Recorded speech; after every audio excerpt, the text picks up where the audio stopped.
Friends, നമുക്കിന്നൊരു അയില മുളകിട്ടത് വെച്ച് നോക്കാം. അതിന് വേണ്ടിയിട്ട് ഞാനിവിടെ ചെറിയ ഉള്ളി, ഇഞ്ചി, പച്ചമുളക്, പിന്നെ തക്കാളി ഇതെല്ലാം എടുത്തിട്ട് മിക്സിയിലൊന്ന് ജസ്റ്റ് കറിവേപ്പിലയും കൂടി ഇട്ടിട്ട് ജസ്റ്റ് ഒന്ന് ചതച്ചെടുക്കുന്നുണ്ട്. അതിലോട്ട് 2 ടേബിൾ സ്പൂൺ മുളക് പൊടിയും 1/2 ടേബിൾ സ്പൂൺ മഞ്ഞൾപ്പൊടിയും ഇട്ടിട്ട് ഒന്നും കൂടി ജസ്റ്റ് ക്രഷ് ചെയ്തെടുക്കുന്നു. അതിന് ശേഷം ഒരു ചട്ടിയിൽ എണ്ണ ചൂടാക്കിയിട്ട് അതിലോട്ട് ഉലുവ ഇട്ടു. എന്നിട്ട് നമ്മൾ അരച്ച് വെച്ച അരപ്പ് ഇട്ടിട്ട് നന്നായിട്ട് വഴറ്റിയെടുക്കുക. അപ്പം ഇതിൻ്റെ എണ്ണ മുകളിൽ ഇങ്ങനെ തെളിഞ്ഞ് വരുമ്പോൾ അതിൻ്റെ പാകമായി. അതിലോട്ട് ഒരു 5-6 കുടംപുളിയും കൂടി ഇട്ടിട്ട് നമുക്ക് ഇളക്കാം. അപ്പോൾ ഇത് പാകമായി. അതിലോട്ട് ഞാൻ വെള്ളം ഒഴിക്കുകയാണ്. ഒരു 2 കപ്പ് വെള്ളം, ആവശ്യത്തിന് അനുസരിച്ച് വെള്ളം ഒഴിച്ചു കൊടുക്കുക. പിന്നെ ഉപ്പിട്ട് കൊടുക്കുക. കഴുകി വെച്ചിരിക്കുന്ന അയിലയും കൂടി ഇട്ട് കൊടുത്തിട്ട് നമുക്ക് മൂടി വെച്ചിട്ട് വേവിച്ചെടുക്കാം.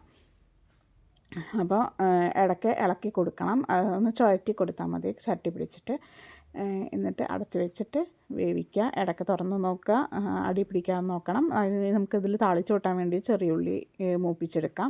ചെറിയുള്ളിയും കറിവേപ്പിലയും കൂടി ഇട്ടിട്ട് നന്നായിട്ട് മൂപ്പിച്ച് നമുക്ക് കറിയിലോട്ട് ഇടാം. അപ്പോൾ നമ്മുടെ അയില മുളകിട്ടത് ഇവിടെ റെഡിയായി കഴിഞ്ഞു. എല്ലാവരും ട്രൈ ചെയ്ത് നോക്കണം. നല്ല ടേസ്റ്റിയാണ്, ഈസിയാണ്. എല്ലാവരും ഉണ്ടാക്കി നോക്കണം. അപ്പോൾ താങ്ക് യു ഫോർ വാച്ചിങ്.